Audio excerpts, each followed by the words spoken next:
آون نیوز میں آپ کو خوش آمدید کہتے ہیں۔ میں ہوں شہباز احمد۔ خبروں کا رخ کرتے ہیں ڈیرہ غازی خان کی طرف، جہاں پر مونسون شجرکاری مہم کے تحت سپورٹس کمپلیکس میں پودے لگائے گئے۔ ڈویژنل محکمہ سپورٹس کے زیر اہتمام تقریب میں افسران اور مختلف کھیلوں کے بین الاقوامی کھلاڑیوں نے شرکت کی اور سایہ دار پودے لگائے۔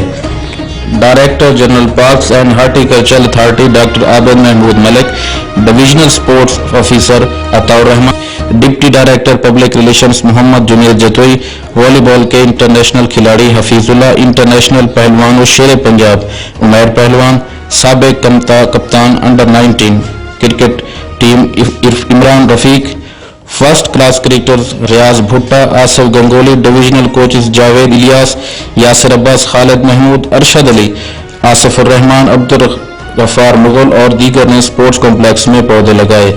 ملک اور قوم کی سلامتی اور خوشحالی کے لیے دعا کی گئی۔ شرکاء نے کہا کہ درخت آلودگی سے پاک ماحول کے لیے ضروری ہیں۔ ہر فرد اپنے حصے کا پودا لگا کر ان کو تناور درخت بنانے کے لیے دیکھ بھال کرے۔ اس کے ساتھ ہی آپ سے اجازت چاہتے ہیں۔ مزید خبروں اور اپڈیٹس کے لیے دیکھتے رہیے آون نیوز۔